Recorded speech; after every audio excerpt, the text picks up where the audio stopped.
Alhamdulillahirabbil alamin. Nasta'in wassalatu wassalamu ala rasulihil amin. Nabiyyina Muhammadin sallallahu ala alihi wa ashabihi ajma'in.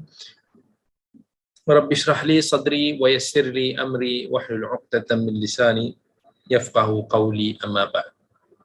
Alhamdulillah, kita bertemu lagi pada malam ini untuk siri kuliah pengajian tadabbur Al-Quran yang kita telah masuk kepada perbahasan ataupun surah Al-Baqarah ayat 154 daripada juzuk 2 pada muka surat 24. Jadi hari ini insya-Allah kita akan sambung kembali tadabbur kita. A'udzubillahi minasyaitonirrajim. Bismillahirrahmanirrahim. Wala taqulu liman yuqtalu fi sabilillahi amwat bal ahya'un walakin la tash'urun. Wala taqulu liman yuqtal fi sabilillahi amwat. Janganlah kita mengatakan bahawa orang-orang yang telah terbunuh fi sabilillah itu mereka telah mati. Maksudnya kematian yang mereka langsung tak ada kehidupan. Tak ada kehidupan di alam barzakh, tak ada kehidupan di alam akhirat sana. Tapi Allah bagi tahu bal ahya, sedangkan mereka itu masih hidup dengan kehidupan, bukan kehidupan dunia, tetapi adalah kehidupan alam barzakh yang khusus, yang hanya Allah Subhanahu wa taala sahaja yang mengetahui bagaimanakah kehidupan barzakhiyah. Jadi jangan kita nak claim bahawa dengan menggunakan ayat ini kita kata bahawa orang-orang yang mati boleh lagi hidup, boleh lagi datang ke dunia bertemu dengan orang-orang yang hidup. Itu satu tanggapan yang salah.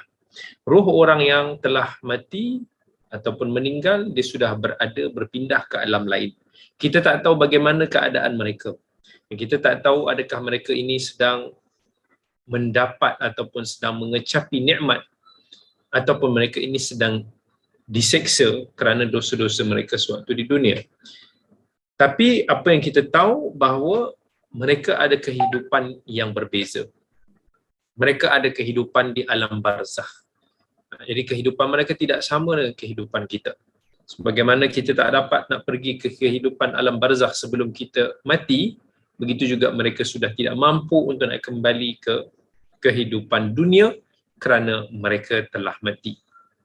Orang-orang yang saleh, roh mereka akan mendapatkan kenikmatan sebelum mereka masuk ke dalam syurga nanti, sebagaimana yang Allah SWT berfirman dalam surah Al-Mu'minun, qala la'alli a'mal yang qala rabbirji'un. Dia orang kata moga-moga kami dapat kembali ke dunia. La'alli a'malu salihan fima taraktu kalla innaha kalimatun huwa qailuha wa min barzakhin ila yaumi yub'atsun. Yang mana Allah kata demikianlah keadaan orang-orang yang kafir itu, sehingga apabila datang, bila mati itu hampir meragut nyawa mereka, dia pun kata, wahai Tuhan kami, kembalikanlah aku semula ke dunia supaya aku boleh beramal saleh yang aku telah tinggalkan sebelum ini. Tapi Allah kata, kalla, sekali-kali tidak, kamu tidak akan mampu lagi untuk kembali ke dunia. Sesungguhnya itu adalah perkataan yang kau sahaja yang cakap. Nanti kamu akan berhadapan dengan yang kamu akan menghadapi urusanmu sebelum kamu akan dibangkitkan. Dan Allah bagi tahu kepada kita macam mana orang-orang kafir itu dia akan menyesal dengan kehidupan mereka semasa di dunia. Dia berharap supaya mereka boleh kembali ke dunia. Betul? Wala tahsabanna alladhina qutilu fi sabilillahi amwata. Begitu juga dalam surah Ali Imran Allah kata janganlah kamu beranggapan bahawa orang-orang yang gugur di jalan Allah itu telah mati, bal ahya'un 'inda rabbihim yurzaqun. Bahkan mereka itu hidup di sisi Tuhan mereka dengan mendapat rezeki. Ibnu Mas'ud dalam hadis yang lain dia pernah bertanya kepada Rasulullah sallallahu alaihi wasallam tentang perkara ni. Maka apa kata Nabi SAW dalam hadis riwayat Muslim? Nabi kata roh-roh orang yang syuhada, para syuhada yang meninggal dalam perjuangan fi sabilillah di medan peperangan, roh-roh mereka ini berada, yang ni kita tak boleh bayangkan, ini perkara yang Nabi sebut sahaja. perkara dia berada di perut burung yang hijau, dan mana burung ini memiliki sarang yang tergantung di bawah arasy, dan mereka boleh terbang ke mana pun di syurga yang mereka inginkan. Kemudian mereka akan kembali ke sarangnya. Kemudian Allah Azza wa Jalla akan perhatikan mereka dan berfirman, apakah kamu menginginkan sesuatu? Mereka jawab, apa lagi yang kami inginkan? Sementara kami dah boleh terbang ke mana, ke sana, kemari, apa yang kami inginkan. Dan Allah tanya 3 kali. Setiap kali mereka merasa akan ditanya, mereka akan meminta, ya Allah, kami ingin engkau kembalikan roh kami ke jasad kami, supaya kami boleh berperang lagi di jalanmu untuk kali kedua. Maksudnya dia orang teringin, dah tahu, dia dah nampak apa ganjaran yang tersedia bagi mereka di sana. Ketika itu even para syuhada pun mereka nak dikembalikan semula ke dunia supaya mereka boleh mati syahid lagi berulang kali. Itu bagi orang-orang yang jiwa-jiwa, roh-roh orang yang saleh. Dan bagi orang-orang yang berdosa, diorang akan dapat siksa macam mana yang kita boleh dengar dalam hadis-hadis, antaranya lepas habis peperangan Badar, Nabi SAW datang melalui mayat-mayat orang musyrikin. Wahai Abu Jahal bin Hisham, wahai Umayyah bin Khalaf, wahai Utbah bin Rabi'ah, wahai Syaibah bin Rabi'ah, apakah kamu semua telah mendapat realiti daripada apa yang dijanjikan oleh Tuhan kalian?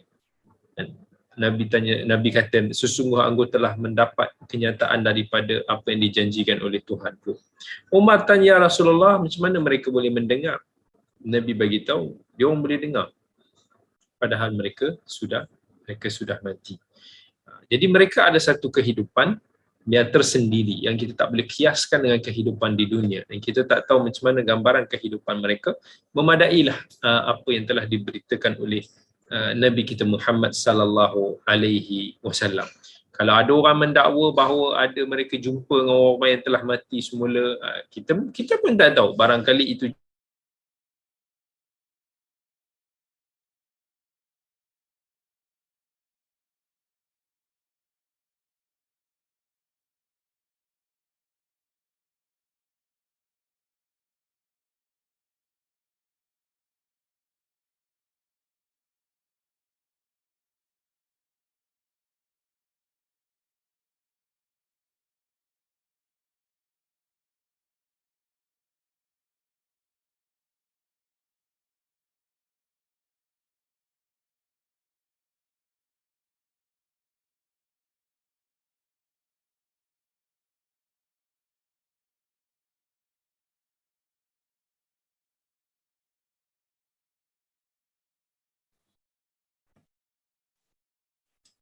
baik. Terputus pula tadi ya. Walakin la tash'urun, kamu tidak menyedarinya, kamu tidak mengetahuinya. Kamu tak tahu macam mana kehidupan di alam barzakh yang tidak sama dengan kehidupan di alam dunia. Sebab dia adalah satu alam ghaib. Ghaib yang kita tak nampak, yang kita tak tahu, kita tak boleh feel. Yang tak ada jalan untuk nak kita tahu tentang alam-alam ghaib ini, melainkan daripada penceritaan daripada As-Sadiq Al-Masduq, daripada Nabi kita sallallahu alaihi wasallam yang jujur lagi benar. Sebab perkara-perkara berkaitan ghaib dia mesti datang daripada sumber wahyu. Kalau diceritakan oleh pawang-pawang, diceritakan oleh mana-mana orang lain, even para ustaz yang tidak bersandarkan kepada sumber wahyu, maka kita boleh persoalkan, kerana tak ada siapa yang boleh melihat alam ghaib itu melainkan apa yang diceritakan oleh Tuhan kita Allah Azza wa Jalla. Kemudian Allah Azza wa Jalla pun berfirman, وَلَنَبْلُوَنَّكُمْ بِشَيْءٍ مِنَ الْخَوْفِ وَالْجُوعِ وَنَقْصٍ مِنَ الْأَمْوَالِ وَالْأَنْفُسِ وَالثَّمَرَاتِ وَبَشِّرِ الصَّابِرِينَ. Kami akan menguji kamu. وَلَنَبْلُوَنَّكُمْ بِشَيْءٍ مِنَ الْخَوْفِ. Kami akan uji kamu, wahai manusia, dengan perasaan takut. Takut. Kita ada ketakutan takut jatuh miskin. Kita takut urusan kita tidak berjaya. kita takut berlaku kemalangan, kita takut dizalimi, kita takutlah. Itu adalah ujian. Allah akan uji kita dengan ketakutan wal ju' dan juga lapar. Manusia ni macam mana pun dia tidak mampu untuk nak all the time dia akan senang lenang. Ada kala kita akan berasa lapar. Mungkin kita tak lapar, tapi ada juga orang-orang di sekeliling kita yang kelaparan. Wa naqsim minal amwal. Allah uji kita dengan kekurangan daripada sudut harta. Ada orang yang Allah uji dia sama ada dia memang miskin, kurang daripada sudut harta. Ada juga Allah uji dengan kemusnahan harta benda. Ini kita dengar kan tentang saudara-saudara kita yang misalnya rumah mereka diuji apabila musim banjir datang baru ni, ramai yang terjejas, ramai yang ada tenggelam rumah mereka, musnah harta benda, tenggelam kereta dan sebagainya. Wal anfus, dan juga kehilangan jiwa. Kita akan kehilangan orang-orang yang kita sayangi. Ada kawan-kawan kita yang meninggal, ada saudara-saudara kita yang meninggal, keluarga kita, insan-insan terapat yang meninggal. Itu semua satu ujian yang besar bagi manusia. Wathamarat, kurang hasil perolehan. Dan orang-orang yang berniaga mungkin jatuh sikit hasil perniagaan. Orang yang mungkin sebahagian yang makan gaji, dipotong gaji mereka. Some Allah uji dengan misal kata dia diuji dengan kesakitan, diuji dengan komitmen yang banyak, mengakibatkan perolehan dia pun berkurangan. Ya, mungkin ada orang dia berpendapatan 10,000, tapi dengan komitmen yang dia tanggung, dengan ujian-ujian kehidupan yang dia ada, menyebabkan 10,000 yang dia miliki itu menjadi sangat sikit. Ya, seolah-olah tidak bernilai ataupun kurang nilainya. Semua ujian-ujian ni Allah beritahu wabasyiris sabirin. Dan Allah nak uji kepada kita, dan Allah bagi berita gembira kepada kita bagi sesiapa yang menghadapi musibah ini dengan penuh keredaan. Siapa yang mampu untuk nak bersabar, maka Allah Azza wa Jal pasti akan memberikan ganjaran kepada mereka. Macam mana cara mereka bersabar? Alladzina idza asabathum musibah qalu inna lillahi wa inna ilaihi raji'un. Bila mana mereka ditimpa musibah, mereka menyandarkan setiap urusan itu kepada Allah. Kembalikan kepada Allah, bermuhasabah, ingat kepada Allah, berdoa meminta kepada Allah, dan apa nikmat yang ada mereka kembalikan kesyukuran mereka kepada Allah. Wa inna ilaihi raji'un. Kita kembali semua kepada Allah. Inna lillah, semuanya milik Allah. Allah pinjamkan kepada kita dan Allah berhak untuk mengambilnya. Dan satu benda yang salah bila kita ingat, bila kita kata inna lillah wa inna ilaihi raji'un ni adalah khas kepada orang-orang yang mati. Dan seolah-olah kalau kata ada bunyi tragedi, kita kata inna lillah wa inna ilaihi raji'un, orang kata ya bahal, mana ada orang mati. Salah. Sebab inna lillahi wa inna ilaihi raji'un adalah doa ataupun zikir yang kita perlu sebut ketika kita ditimpa apa-apa musibah sekalipun. Walaupun perkara itu kecil sekalipun, ia adalah mengandungi pengiktirafan bahawa semuanya adalah milik Allah. Allah berhak untuk nak uji, Allah berhak untuk nak ambil, Allah berhak untuk nak tarik balik kenikmatan ataupun pinjamannya. Dan Allah kata lagi, ulaika alaihim salawatum mir rabbihim wa rahmah wa ulaika humul muhtadun. Mereka yang mana bersifat dengan sifat yang sabar, yang memiliki kesabaran yang tinggi, wa taslim, yang berserah kepada Allah, alaihim salawat. Mereka ini akan mendapat pujian daripada Allah, mereka akan mendapat pengampunan daripada Allah. Salawat yang bermaksud asal, bukan salawat Allahumma salli ala Muhammad, itu bukan. Asal kepada salawat adalah doa. Dan doa itu bila disandarkan kepada Allah bermaksud at-tazkiyah wal maghfirah. Bermaksud puji-pujian daripada Allah dan pengampunan daripada Allah.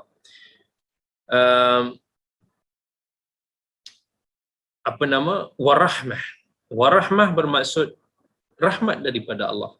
Dan rahmat orang-orang macam ni akan mendapat rahmat daripada Allah dan mereka akan mendapat petunjuk daripada Allah.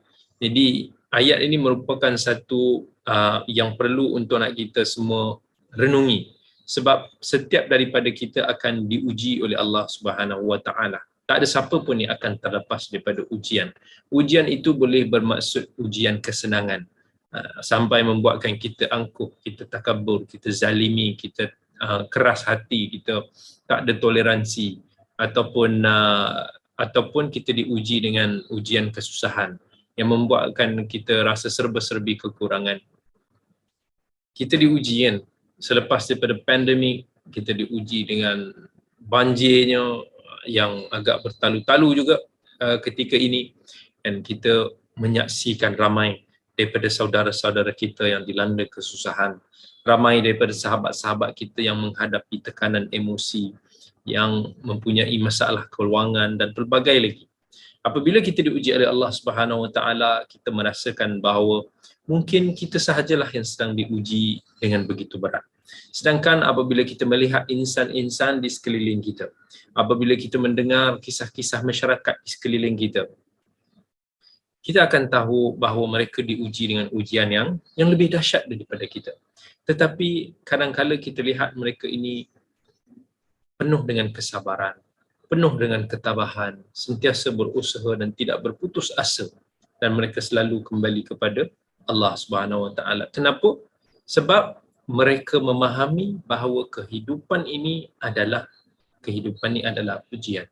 Allah kata alladzi khalaqal mauta wal hayata liyabluwakum ayyukum ahsanu amala. Allah lah yang telah menjadikan kehidupan dan kematian untuk menguji siapakah di kalangan kamu semua yang paling baik amalannya. Apa yang dimaksudkan dengan amalan yang paling baik itu? Iaitu yang boleh membuktikan bahawa dialah hamba Allah Subhanahu Wa Taala yang sebenar-benarnya.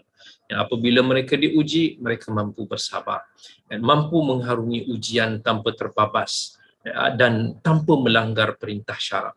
Dan ini juga sesuai dengan perintah Allah Subhanahu Wa Taala dalam surah Al-Baqarah. Kamilah yang akan menguji kami semua. Walanabluwannakum bisyai'im minal khawf wal ju' wa naqsim minal amwali wal anfusi wath thamarat. Ayat yang kita bacakan ini, kamilah yang akan menguji kamu dengan sedikit perasaan takut, lapar, kekurangan harta, kehilangan jiwa dan juga hasil. Dalam ayat ini, sahabat-sahabat semua yang dikasihi oleh Allah, Allah Azza wa Jal menyatakan bahawa dia akan menguji kita dengan 5 perkara. Ketakutan dan kebimbangan, itu yang pertama. Maksudnya dalam hidup ni kadang-kadang kita akan rasa tak aman. Ada orang yang Allah uji dengan perasaan takut. Kita tengok saudara-saudara kita di Syria, saudara-saudara kita di Yaman, saudara-saudara kita di Afghanistan, saudara-saudara kita di pelbagai tempat lagi yang mereka diuji dengan perasaan yang tidak aman, yang takut akibat daripada peperangan.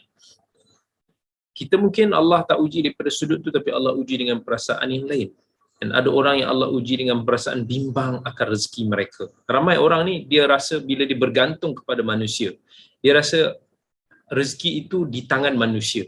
Dan seorang pekerja itu merasakan rezeki itu di tangan majikan mereka.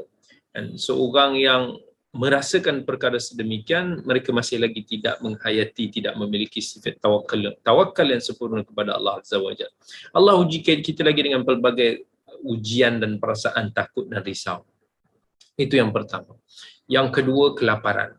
Ini adalah ujian bagi orang-orang miskin. Mereka yang kais pagi makan pagi, kais petang makan petang.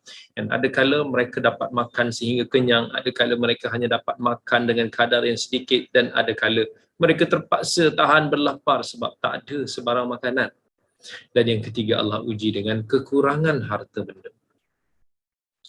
Kekurangan harta benda, kehilangan harta benda, ini semua banyak berlaku pada kita. Yang keempat, kekurangan hasil. Macam kita dah sebut tadi, ada orang yang diuji dengan kehilangan pendapatannya ataupun kurang terjejas. Dan kalau kita ada memiliki kesenangan daripada sudut itu, janganlah kita jejaskan perolehan pendapatan daripada insan-insan yang mungkin kita selalu buat baik kepada mereka. Yang kelima, kehilangan jiwa ataupun nyawa. Ini semua kita pasti akan merasakannya, sooner or later, ataupun kita telah merasakannya. Kehilangan orang-orang yang kita sayangi adalah merupakan satu ujian yang paling pedih sekali. Dan bayangkan kesemua ujian-ujian ni semuanya telah dilalui oleh Nabi kita Muhammad sallallahu alaihi wasallam. Nabi pernah diuji dengan perasaan bimbang, dikejar, diburu, diancam.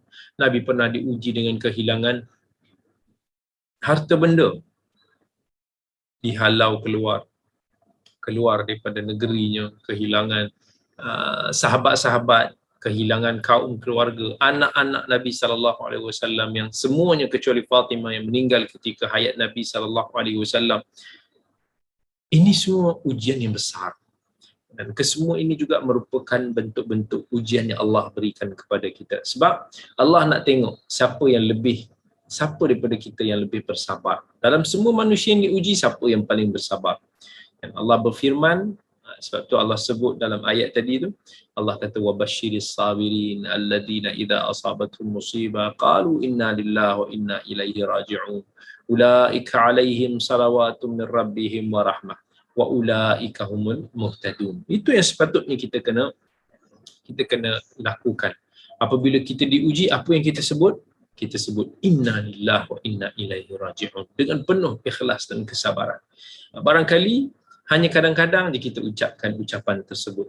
Dan kita mungkin sebut alhamdulillah pun kita tak ada rasa kesyukuran. Kita lebih banyak mengeluh, kita lebih banyak merungut.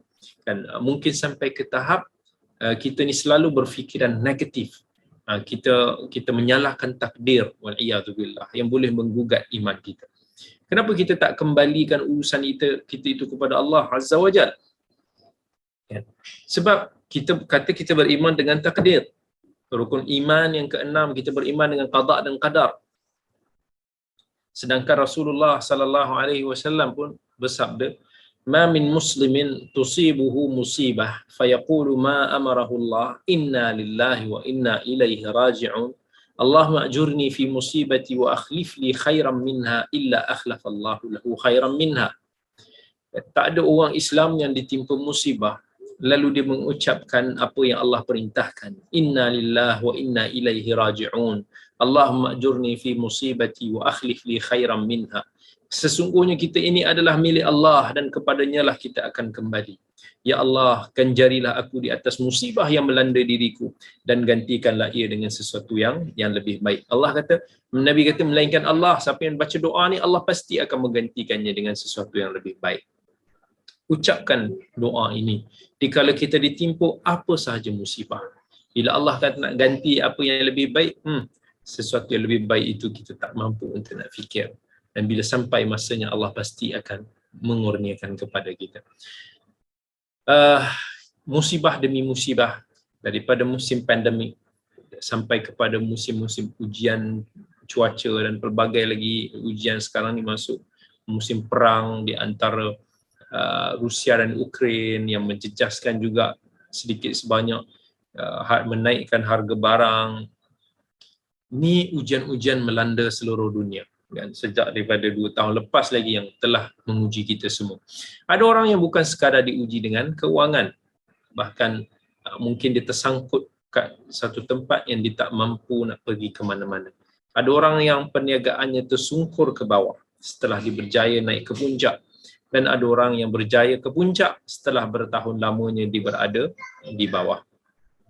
Dan itulah yang Allah SWT bagi tahu, qulillahumma malikal mulk tu'til mulka man tasha wa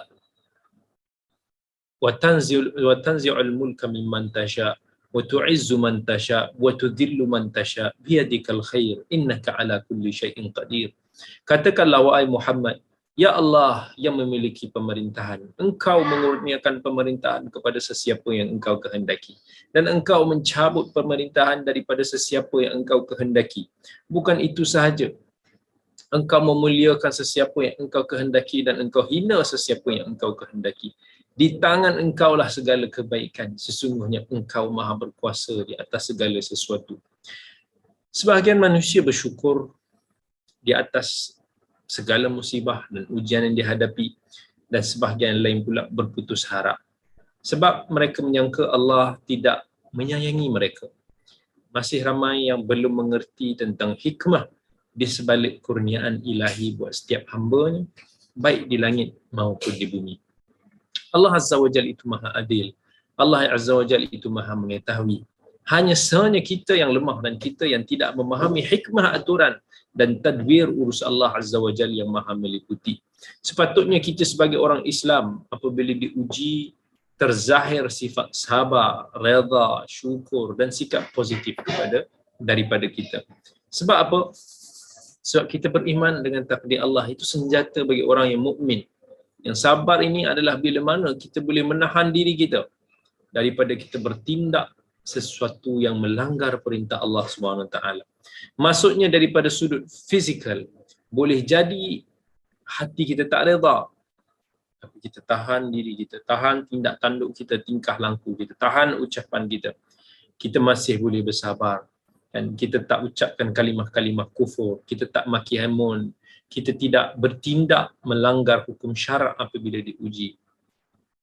Kita sebagai orang beriman sepatutnya paling tidak pun boleh bersabar. Jangan hilang kesabaran, jangan sampai mengkufurkan Tuhan. Tapi orang yang lebih baik dan orang yang lebih tinggi darjatnya adalah orang yang boleh redha apabila diuji. Sebab redha ini datang dengan hati yang lapang, dengan hati yang menerima. Orang yang sabar tak semestinya dia redha. Kan dia boleh tahan diri dia boleh tahan mulut dia. Tapi hati dia boleh jadi dia masih lagi tidak melepaskan. Tapi orang yang redha sudah tentu dia adalah orang yang sabar. Dan yang lebih tinggi daripada itu dan sangat sedikit orang yang mampu untuk nak melakukannya adalah orang yang bersyukur. Orang yang bersyukur apabila diuji dan mereka ini sentiasa akan rasa glad akan puji Allah. Dia akan ucapkan Alhamdulillah pada setiap keadaan. Sebagaimana yang telah diajarkan oleh Nabi kita Muhammad sallallahu alaihi wasallam dalam hadis Aisyah radhiyallahu anha. Dia kata, "Kana Rasulullah sallallahu alaihi wasallam idza ra'a ma yuhibbu qala alhamdulillah alladhi bi ni'matihi tatimmu shalihat wa idza ra'a ma yakrah qala alhamdulillah ala kulli hal." Daripada Aisyah radhiyallahu anha, dia kata jika Rasulullah lihat perkara yang baginda suka, baginda akan ucapkan alhamdulillah bi ni'matihi tatimmu shalihat. Kita pun kena ingat dan selalu kita kena amalkan. Segala puji hanya layak bagi Allah yang dengan sebab nikmatnya disempurnakan segala kebaikan. Dan Aisyah kata lagi, kalau Nabi melihat suatu perkara yang baginda tak suka, baginda akan ucapkan alhamdulillah ala kulli hal. Dan alhamdulillah segala puji bagi Allah yang layak bagi Allah di atas segala keadaan. Tapi kan alangkah sedikitnya insan yang bersyukur ketika mana diuji. Kan Allah pun bagi tahu wa qalilum min ibadiyasy syakur. Sangat sedikit hamba-Ku yang bersyukur. Adakah kita mengucapkan alhamdulillah apabila kita diuji? Kebiasaannya tidak. Kebiasaannya apabila kita dapat bonus ataupun kita dapat nikmat lain, barulah kita mengucapkan alhamdulillah. Namun Nabi sallallahu alaihi wasallam menunjukkan kepada kita sikap bersyukur pada setiap keadaan. Sama ada ketika kita diuji ataupun ketika kita mendapat nikmat yang kita sukai. Sebab kita tak tahu apakah hikmah di sebalik ujian yang kita hadapi. Barangkali kita ditimpa kesusahan sekarang, tapi akibat kesusahan dan pengalaman perit itu, kita bangkit dan mampu untuk nak mencapai banyak kebaikan pada masa yang akan datang. Betapa ramai orang yang dulunya mereka diuji dan mereka tak tahu pun kebahagiaan dan kejayaan yang mereka kecapi sekarang ini adalah hasil daripada natijah kesusahan yang mereka lalui satu ketika dulu. Dan Allah pun bagi tahu sesungguhnya kesukaran itu disusuli kesenangan. Inna ma'al usri yusra. Agama Islam mengajar kita macam mana untuk nak bersikap positif, bukan negatif. Kita jangan sesekali kita bersikap negatif. Sebab Nabi SAW pun puji orang yang beriman. Tengok sikap orang beriman, tengok sikap positif orang yang beriman. Apa kata Nabi SAW? Ajaban li amril mu'min, inna amrahu kullahu khair, wa laysa dhaka li ahadin illa lil mu'min. In asabatu sarra'un syakar, fakana khairan lah, wa in asabatu darra'un sabar, fakana khairan lah. Hebat betul. Alangkah menakjubkan urusan keadaan orang yang beriman. Semuanya dinampak baik belaka. Dan hanya orang yang beriman sahaja yang akan rasa begitu. Kalau dia dapat kesenangan, dia bersyukur, maka itu baik bagi dia. Dan tak cukup dengan itu, kalau dia ditimpa kesusahan pun dia bersabar, maka itu juga baik bagi diri dia. Inilah orang yang beriman dengan takdir. Orang yang beriman dengan qada dan qadar, yang merupakan rukun iman yang keenam. Kita tahu semua ni. Tapi kenapa kita tak mampu nak menghayati, menjiwai ataupun nak praktikkan benda ini, keimanan? Nabi SAW nak kita belajar untuk bersikap positif. Apabila kita diuji, kita ingat pesanan Nabi kita SAW. Unzuru ila man asfala minkum wala tanzuru ila man huwa fawqakum fahuwa ajdaru alla tazdaru ni'matallahi alaikum. Tengok kepada orang yang di bawah kamu, janganlah kamu tengok orang yang di atas kamu, sebab benda ini akan membuatkan kamu tidak meremehkan nikmat Allah, ataupun supaya kamu lebih bersyukur. Kita jangan tengok orang yang dalam dunia ni, kita jangan tengok orang di atas. Dalam ibadah, dalam urusan akhirat, yes, kita tengok orang yang di atas kita, orang yang lebih daripada kita. Tapi dalam urusan dunia, kita tengok orang yang di bawah kita, lebih susah daripada kita. Dalam ibadah, jangan kita tengok orang yang lebih teruk daripada kita, sebab nanti kita nak jadi macam dia. Nabi SAW suruh kita tengok orang yang lebih susah berbanding kita, orang yang berada di bawah kita. Jangan kita tengok orang yang ada di atas kita, sebab itu yang membuatkan kita tak bersyukur, yang membuatkan kita mengeluh, yang membuatkan kita menyalahkan takdir, yang membuatkan kita mempersoalkan ketuhanan Allah, mempersoalkan ketentuan Allah. Agama Islam ajar kita untuk bersifat positif dan redha dengan qada dan qadar Allah Azza wa Jalla. Apa itu redha? Redha ni adalah pasrah kepada Tuhan dengan hati yang lapang. Seseorang itu dia tak akan mencapai darjat redha melainkan dengan hati yang lapang, menerima ketentuan Tuhan. Tak mungkin bagi dia untuk mencapai darjat tersebut melainkan setelah dia mampu untuk nak bersabar. Orang yang kufur semestinya tidak bersabar. Orang yang bersabar tak semestinya dia redha. Dan orang yang redha tidak semestinya dia bersyukur. Sebab itu dalam surah At-Taghabun, Allah kata, tiada musibah yang menimpa seseorang itu melainkan dengan izin Allah. Ma asaba min musibatin illa biiznillah. Wa may yu'min billahi yahdi qalbah. Sesiapa yang beriman dengan Allah, nescaya Allah akan pimpin hati dia untuk nak menerima apa yang berlaku itu dengan tenang dan juga sabar. Orang yang beriman, dia akan sentiasa positif dengan setiap ketentuan Allah. Setelah mereka berusaha sebaiknya dalam melaksanakan asbab. Itu ciri-ciri istimewa golongan mukminin sebagaimana yang telah dikhabarkan oleh Nabi SAW dalam hadis yang telah kita bacakan sebelum ini. Sahabat-sahabat semua yang dikasihi oleh Allah, dunia ni semua hanyalah sementara. Bila kita diuji, ujian itu juga bersifat sementara, dan setiap yang sementara itu akan berlalu pergi, sama ada cepat ataupun lambat. Orang-orang yang beriman tahu bahawa mereka ada hari akhirat yang mereka akan lalui, bukan hanya semata-mata dunia ini sahaja. Kalau kita diuji di dunia ini 20 tahun sekalipun, ia tetap juga bersifat sementara. Namun apa yang kita hendak tuai iaitu kesabaran kita, kesyukuran kita, dan hasil daripada ujian kita itulah yang kita akan bawa pergi ke hari akhirat. Kita akan tuai pada hari akhirat kelak yang kekal abadi. Itulah rahsia kenapa para nabi kan, yang hebat diuji seperti Nabi Ayub alaihi salam yang boleh bersabar ditimpa penyakit kusta selama 18 tahun lamanya. Ini ada disebut dalam satu riwayat. Sampai dia kehilangan harta, dia kehilangan wang ringgit, dia kehilangan keluarga, kehilangan isteri-isteri. Tapi baginda mampu untuk nak bersabar dan menerima semua ketentuan, sebab Nabi Ayub tahu ganjaran sabar yang menunggu baginda di hari akhirat yang kekal abadi. Nabi SAW dalam hadis riwayat Tirmizi bersabda, "Man kanatil akhiratu hammah, ja'alallahu ghinahu fi qalbih, wa jama'a lahu syamlah, wa atathu dunya wa hiya raghimah, wa man kanatid dunya hammah, ja'alallahu faqrahu baina 'ainayhi, wa farraqa 'alaihi syamlah, wa lam ya'tihi minad dunya illa ma qaddara lah." Sesiapa yang niatnya untuk mendapatkan ganjaran hari akhirat, Allah akan berikan kecukupan di dalam hatinya. Allah akan satukan urusannya yang berselerakkan dan dunia akan datang kepadanya tanpa bersusah payah. Tetapi sebaliknya, sesiapa yang niatnya hanya untuk mencari kehidupan dunia, Allah akan membuatkan kemiskinan menghantui kedua matanya. Allah akan cerai beraikan urusannya. Dan dunia tidak akan datang kepadanya kecuali dengan kadar yang telah ditentukan oleh Allah Subhanahu Wa Taala. Dalam hadis riwayat Ibnu Majah, Nabi sallallahu alaihi wasallam bersabda, "Man ja'ala al-humuma hamman wahidan, hammal ma'ad, kafahu Allah hamma dunyah, wa man tasha'abat bihi al-humum fi ahwali ad-dunya, lam yubali Allah fi ayyi awdiyatihi halak."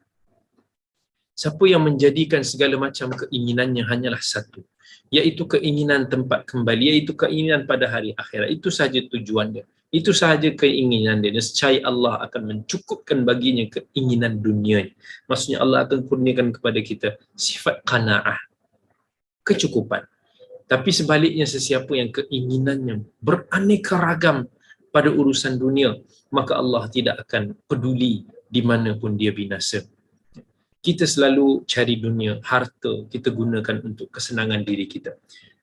Kalaulah kita memiliki kekayaan, kesenangan dan kenikmatan hidup, mungkin antara perkara pertama yang kita ingin lakukan adalah memenuhi impian hati kita. Kita nak cuba mencapai kemewahan duniawi. Semua itu tidak menjadi kesalahan. Tetapi seringkali kita terleka sehingga kita begitu gairah mengejar dunia yang fana, dunia yang sementara. Kita terlupa menggunakan dunia ini sebagai pelaburan di akhirat kelak. Kita mungkin seperti orang yang mendapat durian runtuh ataupun orang yang mendapat harta pusaka, lalu kita berjoli sepuas hati tanpa memikirkan bahawa segala kesenangan tersebut akan hangus sekiranya kita tidak berusaha melakukan pelaburan demi masa hadapan. Masa hadapan kita ialah hari akhirat. Hari akhirat adalah masa hadapan yang pasti terjadi. Amal saleh daripada segala rezeki kurniaan Allah merupakan pelaburan yang tak akan rugi. Tapi kita terlalu ataupun kita selalu duk gigit harta kita ataupun selalu duk kejar dunia, seolah-olah kita tak beriman dengan hari perhitungan setelah mati. Sedangkan sebaik-baik rezeki dunia ialah apa-apa yang digunakan untuk keuntungan di hari akhirat kelak. Orang yang memenuhkan kehidupannya dengan kebaikan dan menjadikan hari akhirat sebagai destinasi tujuan, dia akan sentiasa terasa seolah-olah diri dia orang yang senang. Kita tak akan rasa macam kurang. Kita tak akan rasa kurang apabila kita berhadapan atau berurusan dengan orang-orang yang lebih senang, yang lebih kaya daripada kita. Sebab kita rasa diri kita ni cukup. Kita ada ketenangan, yakin dengan segala yang kita miliki itu bakal memberikan manfaat kepada diri kita pada masa hadapan. Dan kita sedar bahawa berlebihan itu tidak semestinya memberi kebaikan. Sometimes kita rasa hairan dengan orang kaya ataupun hartawan yang ada harta yang sangat banyak, tapi jarang sekali memiliki waktu yang ataupun untuk keluarga yang tersayang. Jarang sekali memiliki kehidupan yang tenang. Jarang sekali dapat nyenyak tidur di atas bantal yang empuk. Dia nampak terlalu mengejar dan mengejar dunia. Seakan-akan dia masih lagi rasa tak cukup atau dia rasa bimbang kalau harta yang dimilikinya itu hilang ataupun habis. Sampaikan dia terlupa untuk melabur untuk hari akhirat yang bakal menjadi destinasi terakhir dia. Walaupun dia kaya, dia terlupa untuk nak mencari tempat ataupun hartanah dia yang istimewa di syurga. Nah, apabila dia dah tak ada, apabila dia meninggalkan warisan dia berjuta-juta ringgit, tak ada seorang pun waris yang mahu menyambung legasi jariah dia. Sebaliknya yang selalu kita lihat ialah waris-waris dia akan berperang antara satu sama lain, merebut aset yang telah diusahakan oleh orang tua mereka siang dan malam. Akhirnya harta dan zuriat yang dimiliki itu tidak mampu untuk memberikan sebarang manfaat kepada diri dia. Lalu pada hari akhirat nanti menyesallah dengan 1000 penyesalan. Nabi SAW dalam hadis pun, "Idza matal insan inqata'a anhu 'amaluhu illa min thalath, illa min sadaqatin jariyah aw ilmun yuntafa'u bih aw waladin salih yad'u lah." Kalaulah seorang insan itu meninggal dunia, maka terputuslah amalannya kecuali 3 perkara: sedekah jariah, ilmu yang bermanfaat, dan anak saleh yang boleh mendoakan dia. Sahabat-sahabat semua, tuan-tuan, puan-puan, semua yang dirahmati oleh Allah, yang bersama dengan kita di Facebook, yang bersama dengan kita di IG, yang bersama kita di Zoom, kehidupan ni begitu singkat, kan? Adakah kita telah menyediakan bekalan kita yang secukupnya, yang merupakan pelaburan yang sentiasa akan mengalir, walaupun satu hari nanti tulang kita akan reput di mamah tanah ataupun di mamah ulat-ulat di liang lahat. Setiap daripada kita mesti ada jatuh dan bangun. Tetapi kenapa kita jatuh? Yang ini saya selalu tanya kepada, ataupun saya tanya kepada anak-anak murid saya. Kalau dia ada masalah, dia ada problem, saya akan kata, kenapa kita jatuh? Supaya kita belajar untuk bangkit. Ramai orang yang belajar daripada jatuh dan bangun. Mungkin bagi usahawan-usahawan yang ada di dalam ni, jatuh bangun itu rutin yang mereka lalui. Cuba kita tengok sejarah-sejarah dan kisah-kisah orang yang berjaya, kawan-kawan kita yang berjaya. Pasti dalam kisah mereka ini ada susah senang jatuh bangunnya. Islam tak akan mampu tersebar dengan begitu luas seperti pada hari ini tanpa kesusahan yang dilalui oleh Nabi SAW dan para sahabat baginda. Mereka berjuang menyampaikan agama Allah ini. Walaupun mereka dicemuh, mereka dihina, mereka diperangi, mereka ditohmah, mereka diseksa, mereka dihalau, malah ramai antara mereka yang dibunuh. Sebutlah apa sahaja bentuk ujian, sudah tentu mereka ini pernah melaluinya. Tapi tengoklah hasil perjuangan dan pengorbanan mereka itu. Inilah yang kita semua nikmati. Nikmat hidayah semenjak kita lahir. Kita lahir dalam keadaan Muslim, tapi kitalah yang tidak menghargai nikmat Allah SWT yang telah berikan kepada kita. Sebahagian kita menyangka langit itu sentiasa cerah, tak ada ribut, tak ada taufan. Apa yang penting, jangan kita berputus asa, jangan kita berputus harap daripada rahmat Allah Azza wa Jalla yang Maha Pemurah. Tak semestinya anak kita yang nakal ataupun kelihatan kurang menjadi pada hari ini, tak ada harapan untuk menjadi tokoh ilmuwan yang terbilang pada masa hadapan. Boleh jadi kesilapan yang dilakukan merupakan guru yang terbaik bagi kehidupan. Kita dulu pun pernah macam-macam isu, pernah lalui masalah-masalah yang teruk, kan? Sebelum kita nak sampai kepada apa yang kita sampai pada hari ini, kita tengok balik kisah salah seorang anak murid Al-Imam Malik, iaitu Abdullah bin Maslamah Al-Qa'nabi, seorang ahli hadis yang terkenal. Dan masa dia muda, dia orang yang suka berfoya-foya, suka lepak dengan kawan-kawan, banyak habiskan waktu dia dengan perkara-perkara yang tak berfaedah. Tapi pada satu hari, semasa Al-Imam Al-Qa'nabi, masa tu dia muda belia lagi, dia masih nakal lagi, tengah duduk depan rumah di Basrah, dia lihat ada seorang lelaki yang berjalan, yang diikuti oleh ramai orang. So dia pelik, dia tanyalah, siapa tu? Orang pun begitu, itulah Syu'bah bin Al-Hajjaj, seorang ilmuwan hadis yang hebat. Tapi Al-Qa'nabi ni tak kenal, ya, sebab dia hidup dengan dunia lo'lak dia tu. Di mana tahu tokoh-tokoh ulama, dia tahu artis-artis je kan. Walhal Syu'bah sangat masyhur, bahkan lebih masyhur daripada khalifah ketika itu. Seolah-olah dia orang ni nak kata dekat Qa'nabi, takkanlah kamu tak kenal Syu'bah, ulama yang tersohor di rantau ini. Maka Qa'nabi pun jawab, siapa tu Syu'bah? Dia pun jawab, dia adalah seorang ahli hadis yang menyampaikan hadis-hadis daripada Nabi. Al-Qa'nabi masa tu dia tak tahu apa itu hadis Nabi. So dia pun pergi rempuh je gerombolan. So sampai dia jumpa dekat Syu'bah, dia minta, dia kata, ya Syu'bah, kau ni ahli hadis dengar kan? So, cuma nak dengar apa yang hadis yang kau boleh sampaikan. Tapi Syu'bah dia tengok jadi usah je, dia tak cakap apa-apa. Tapi dia boleh nampak sifat Al-Qa'nabi ketika itu. So Qa'nabi masa tu dia marah, sebab seolah-olah nampak macam Syu'bah tak pedulikan dia. Dia ugut Syu'bah untuk nak tikam Syu'bah dengan pisau kalau Syu'bah tak dengarkan dia hadis Nabi. So Syu'bah masa tu dia diamkan dirinya dan dia tengok sifat Qa'nabi yang tak malu. Dia pun bagi tahu satu hadis. Dia kata daripada yang diriwayatkan daripada Al-Mansur, daripada Ar-Rib'i, daripada Abu Mas'ud, daripada Abu Mas'ud Al-Badri, daripada Nabi SAW, inna mimma adrakan nasu min kalamin nubuwatil ula idza lam tastahi fasna' ma syi'. Sesungguhnya antara ungkapan para nabi terdahulu ialah jika engkau tak malu maka berbuatlah sesuka hati kamu. Hadis ini menusuk sanubari Al-Qa'nabi.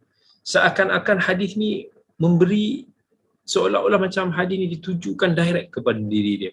So Al-Qa'nabi pun lepaskan pisau yang dipegang, dia rasa sangat terkesan, dia nak berubah, dia pulang ke rumah, dia buang segala minuman keras yang dia ada, dia nak pergi menuntut ilmu. So dia dinasihatkan untuk pergi ke Madinah berguru bersama dengan Al-Imam Malik bin Anas, seorang ahli hadis dan faqih yang terkenal di seluruh dunia. Dia pun pergi berguru dengan Imam Malik dalam satu tempoh yang agak lama, sehinggalah dia berjaya menjadi antara anak murid Imam Malik yang paling terkenal dalam dunia ilmu hadis. Dan setelah sekian lama, dia pun pulang untuk bertemu dengan guru dia yang telah memberikan inspirasi kepada beliau, iaitu Syu'bah bin al-Hajjaj. Tetapi Syu'bah bin al-Hajjaj telah pun meninggal dunia pada tahun 160 Hijrah. Cuba kita tengok juga kisah Fudail bin Iyad, seorang ilmuwan zuhud yang hebat. Yang diceritakan dulu, dia juga adalah seorang perompak yang suka merompak kafilah-kafilah yang dalam perjalanan menunaikan haji di Baitullah. So satu masa tu ditunggu dekat satu tempat, nak tunggu masa kafilah-kafilah lalu untuk dia rompak. Sampailah pada satu hari ketika dia sedang sembunyi dekat satu tempat, ada satu kafilah, dia berehat di sebalik dinding yang dia bersembunyi. So masa tu dia duduk curi-curi dengarlah apa yang kafilah gonggeng tu cakap. So dia terdengar ada orang tu cakap, jom kita pergi cepat sebelum Fudail datang rompak barang kita. So bila Fudail dengar tu, dia rasa macam sentap sikit. Dia kata, ish, jahat sangat ke aku ni kan.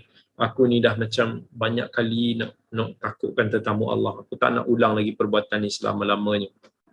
Even dalam satu kisah yang lain lagi, antara sebab Fudail bin Iyad juga bertaubat, dia pernah minat pada seorang wanita tu sampai dia ceroboh masuk bilik gadis tu nak buat satu benda yang tak baik.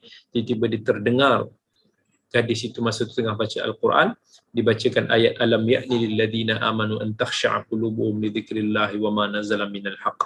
Belum sampaikah lagi masanya bagi orang-orang beriman untuk tunduk hati mereka mematuhi perintah peringatan daripada Allah serta kebenaran Al-Quran yang diturunkan kepada mereka.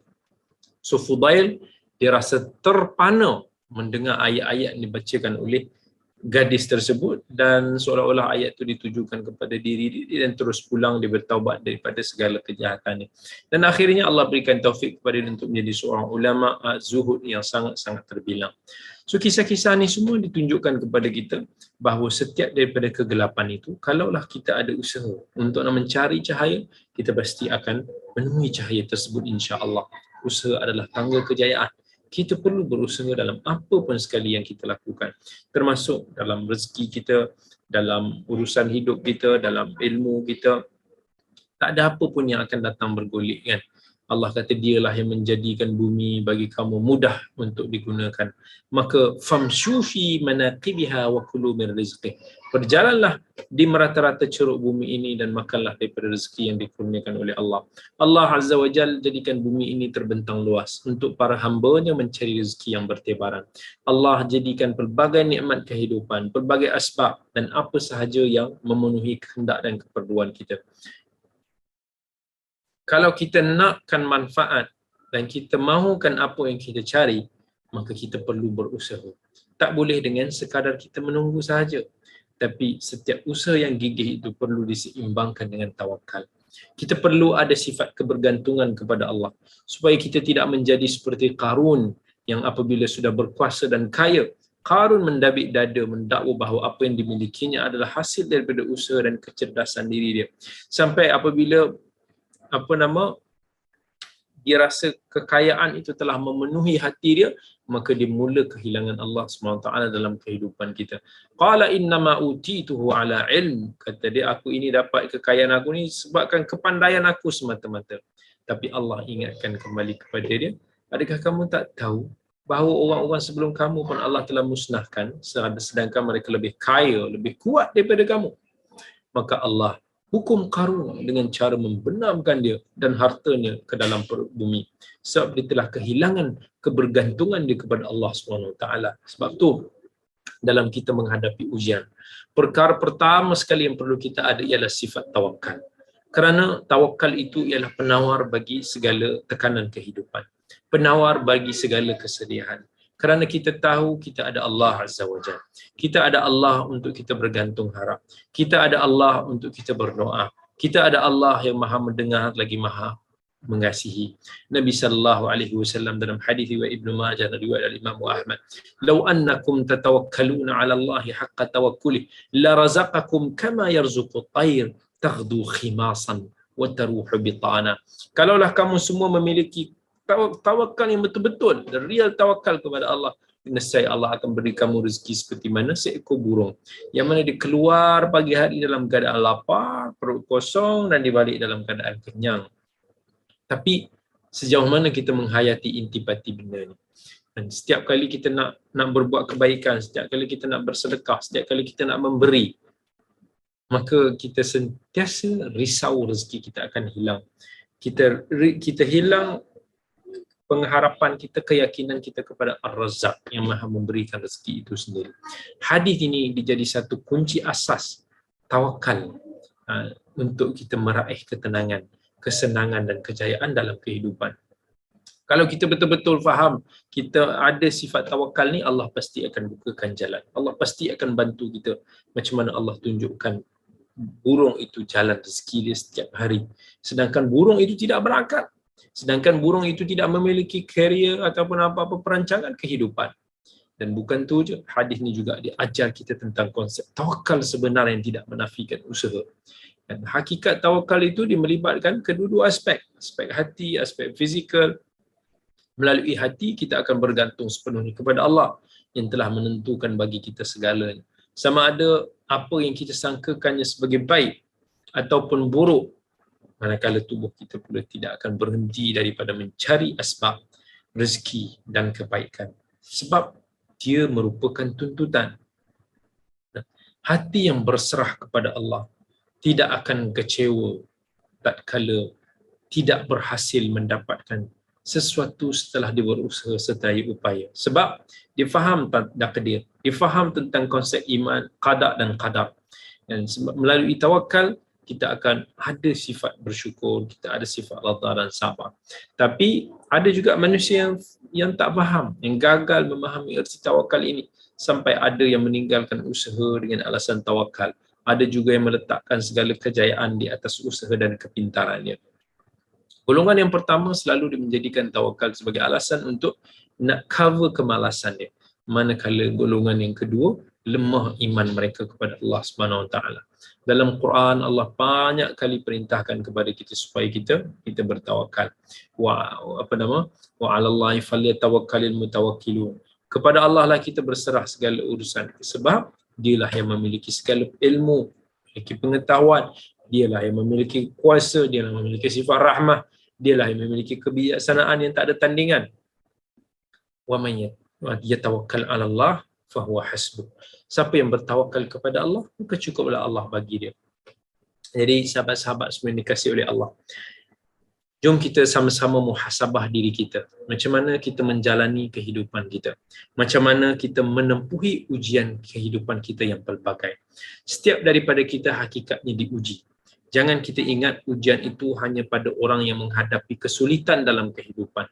Sedangkan ujian yang paling dahsyat ialah ujian yang menimpa orang yang merasakan kesenangan.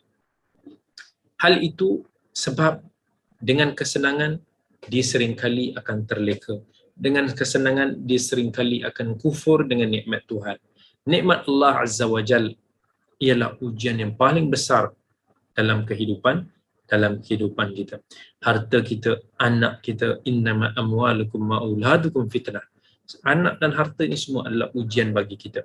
Kedua-dua ni adalah perkara yang paling kita inginkan dalam kehidupan. Yang benda yang paling kita sayang sekali, harta dan anak-anak. Dan kita tak mau kehilangan dunia. Kedua-dua ni.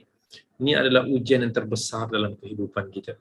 Tapi berapa ramai orang yang tidak mampu untuk nak melepasi ujian amanah dalam mentarbiah anak-anak kita. Ya ayyuhalladzina amanu la takhunu Allah war rasul wa takhunu amanatikum in kuntum ta'lamun. Wahai orang yang beriman, janganlah kita khianat Allah dan Rasul. Janganlah kita khianat amanah sedangkan kamu semua mengetahui kamu mengetahui. Allah pesan kepada kita, jangan mengkhianati Allah dan Rasul. Jangan kita mengkhianati amanah. Allah ingatkan kita bahawa anak-anak dan harta kita adalah ujian. Tapi siapa yang berjaya melepasi ujian itu, Allah kata, dia akan mendapat ganjaran yang sangat-sangat besar di sisi Allah. Jadi saya boleh rumuskan beberapa tips untuk nak kita mencari hala tuju kita, untuk nak kita bangkit semula daripada kejatuhan ataupun kegagalan, supaya kita boleh menuju ke arah kejayaan dan kebahagiaan dalam kehidupan kita, apatah lagi bila mana kita diuji. Yang pertama, kita yakin dan kita kena percaya bahawa setiap yang berlaku adalah ujian daripada Allah SWT.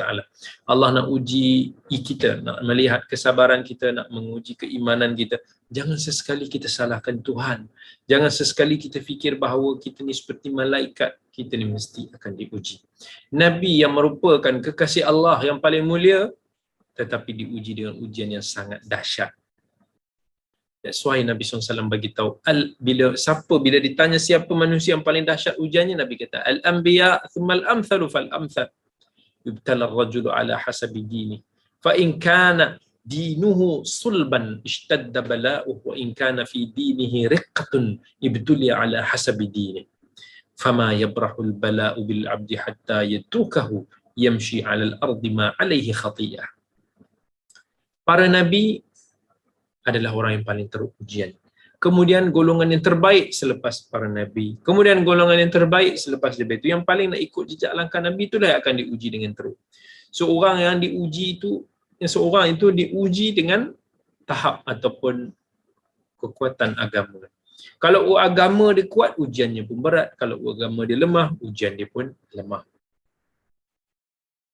Dan ujian tidak akan berhenti menimpa seseorang itu sampailah bila dia selalu diuji, sampai Nabi kata dia berjalan di atas muka bumi ini tanpa mempunyai sebarang kesalahan. Itu dengan syarat dia mengharungi ujian itu dengan penuh kesabaran. Nabi SAW bagi tahu bahawa para nabi merupakan golongan yang paling kuat diuji. Adakah ujian kita sehebat ujian Nabi? Sudah tentu tidak. Jadi jangan kita gunakan alasan aku bukan Nabi. Tapi yang sepatutnya kita lakukan adalah kita contohi Nabi. Laqad kana lakum fi Rasulillahi uswatun hasanah. Sesungguhnya pada diri Rasulullah itu ada contoh tauladan yang baik. Maka apabila kita ingat perjuangan Rasulullah, kita akan menjadi semakin kuat untuk nak mengharungi ujian kita, insya-Allah. Yang kedua, kita boleh rumuskan, kita kena kembali kepada pegangan agama Islam, dekatkan diri kita kepada Allah Subhanahu Wa Taala. Kita dekatkan diri kita kepada Allah, buat amal-amal saleh, jaga salat, kita baca Quran, kita doa, kita zikir, kita bantu mempermudahkan urusan orang lain. Apa-apa sahaja yang disukai oleh Allah, kesemua itu termasuk di dalam rangka ibadah. Jangan masa kita diuji, kita semakin menjauhi Allah. Jangan pula kita nak mempersoalkan hikmah dan juga aturan Allah Azza wa Jalla. Yang ketiga, hiduplah dengan kehidupan yang sekarang. Janganlah, maksudnya kita have learn to move on. Jangan kita duk kenang apa yang dah berlalu. Jangan duk terlalu bimbang dengan perkara yang akan datang. Ada orang yang dia terlalu paranoid, terlampau letakkan diri dalam situasi trauma sampai dia susah nak move on, susah untuk dia nak bergerak ke hadapan. Jangan duk terlalu stick lekat pada masa yang lepas, masa lepas yang gelap itu. Sebaliknya, bergeraklah ke hadapan, belajar untuk hidup dengan kehidupan kita yang sekarang, dan kita rancang untuk masa yang akan datang tanpa kita terlalu bimbang. Yang keempat, kita perlu tukar mindset kita, cara kita berfikir daripada negatif kepada mindset positif. Kita perlu bina keyakinan diri kita, dan kita perlu cakap kepada diri kita bahawa kita mampu untuk menghadapi dugaan ini. Kita kena yakinkan diri kita tentang itu. Kita mampu untuk nak mengharungi kegagalan kita ni. Yang kelima, tingkatkan semangat dan motivasi kita. Macam mana untuk kita nak tingkatkan semangat dan motivasi kita? Antara cara dia adalah dengan kita dengar nasihat-nasihat daripada para alim ulama, daripada para ilmuwan, kita baca kisah-kisah mereka yang diuji, kita ambil iktibar. kita baca kisah-kisah Nabi, kita berjalan, kita berjalan di atas muka bumi Allah ni, kita berbual dengan ramai orang, kita buat kerja-kerja kebajikan pada masa tu insya-Allah. Itu semua akan memberikan kepada kita satu momentum yang positif dan memberikan kepada kita motivasi yang baik. Kita perlu kenal diri kita perlu terima keadaan diri kita seadanya, dan kita perlu tahu kelebihan diri kita dan kekurangan diri kita. Masalahnya adalah bila mana kita terlalu ada satu expectation yang terlalu tinggi, sedangkan realiti itu sangat berbeza. So kadar perbezaan realiti dan juga expectation itulah adalah kadar kita punya kegusaran ataupun kegelisahan, depression kita. Kita terlalu mengharapkan sesuatu perkara tetapi realiti yang berlaku adalah sebaliknya. Kita merasakan sepatutnya dunia ini bergerak, berjalan seperti apa yang kita mahukan, tetapi rupa-rupanya dunia ini tidak seperti apa yang kita fikir. Semakin tinggi jurang antara expectation dan reality itu, maka semakin besarlah tekanan hidup yang kita akan hadapi. So kita perlu programkan mindset kita dengan kata-kata yang positif. Kegagalan bermakna kita akan berinovasi, berubah, dan kita akan maju, belajar dan terus belajar. Cuba kita tengok anak-anak kita. Diorang ni pun menjalani kehidupan mereka daripada kecil sampai besar. Ada jatuh, ada bangun, ada senang, ada susah. Tapi diorang tetap belajar dan belajar sampai diorang jadi dewasa, jadi lebih matang, jadi lebih berilmu. So akhirnya mereka menjadi insan-insan yang hebat dan yang boleh menyumbang kepada agama dan ummah. Yang keenam, pilih sahabat yang baik. Pilih sahabat yang sejati, yang sedia berkongsi, yang boleh berbincang dan memberikan bimbingan, yang boleh bersama waktu kita senang dan kita susah. Itulah yang akan berikan ketenangan kepada kita. Lupakan apa yang lepas. Maafkan diri dan orang lain. It's not easy even for me. Belajar untuk nak memaafkan. Bila kita belajar untuk nak memaafkan orang lain, kita akan rasa relief. Kita akan rasa macam satu bebanan besar dalam kehidupan kita ini dilepaskan. Yes, it's not easy. I told you it's not easy because everyone dia akan melalui perasaan ini, including me. It's very hard to do. Tapi Al-Imam Syafi'i dia kata, lamma afautu ala ahadin arahtu nafsi min hammil adawat wa lam ahqid ala ahadin inni uhayyi aduwi inda ru'yatihi li adfa'a syarri anni bittahiyyati wa udhiru al-bishra lil insani ubghidu kama in qad hasha qalbi mahabbati. Dia kata dia belajarlah sifat maaf, dia welcome dia punya musuh-musuh dia, hati-hati dipenuhi dengan kemaafan. Tapi dia beritahu annas sudah wada'un nasi qurbuhum wa fi i'tizalihim qat'un mawaddati. Dia pun beritahu bahawa manusia ni penyakit. Betul, bila kita selalu berjumpa dengan orang, bergaul dengan orang, duduk dengan orang, memang macam-macam penyakit. Lagi-lagi kalau manusia tu jenis toksik, jenis yang hati kotor, jenis yang duk ngumpat je orang, duk hentam orang sana sini, yang duk sifat-sifat yang mazmumah ini, dia punya toksik dia sangat kuat. Ini penyakit kata Imam Syafi'i. Kalau duduk dengan mereka ni kita pun dapat penyakit tu. Tapi kalau kita duduk nak bersendirian, saya begitu, saya suka bersendirian. I'm an introvert person. Jadi orang macam ni dia suka bersendirian. Tapi bila kita duduk bersendirian, sometimes kita risau duduk terputus ukhuwah. Itu kata Imam Syafi'i rahmatullahi alaihi. Dilema antara itu. Dilema kita nak selamatkan diri kita daripada penyakit-penyakit manusia, dan dilema daripada kita menjauhi ataupun memutuskan ukhuwah itu. Dan kita perlu untuk kontrol cara kita berfikir. Kita apa yang kita fikir, kita apa yang kita cakap, kita adalah apa yang kita rasa dan kita buat. Semuanya itu datang daripada minda kita.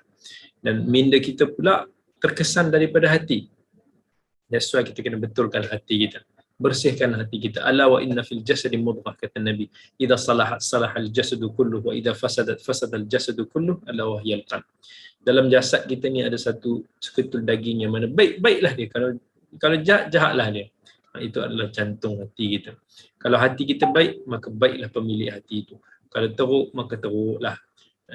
Sebab hatilah yang akan menghantar, jantung kita ni akan hantar neuron-neuron ke dalam otak kita yang akan mempengaruhi tindakan dan emosi kita. So kita kena belajar untuk melahirkan rasa gembira, belajar meluahkan perasaan kasih sayang kepada apa yang kita lakukan. Orang yang kekurangan kasih sayang dan orang yang kekurangan empathy dalam kehidupannya adalah orang yang selalu akan rasakan tekanan. Dia akan rasa kemurungan, dia akan rasa kesedihan. Tapi bila kita belajar untuk nak penuhkan hati kita dengan kasih sayang, kehidupan kita sebenarnya akan dirasakan sangat-sangat bermakna. So kita juga perlu belajar untuk sentiasa bersyukur kerana ada lagi orang yang lebih dahsyat ujiannya berbanding kita. Dan di sebalik ujian yang Allah berikan kepada kita, hakikatnya ada kebaikan-kebaikan yang mungkin kita tak tahu. Ingat bahawa ujian yang kita hadapi ini sementara dan setiap yang sementara itu akan berlalu. Bersabarlah seketika.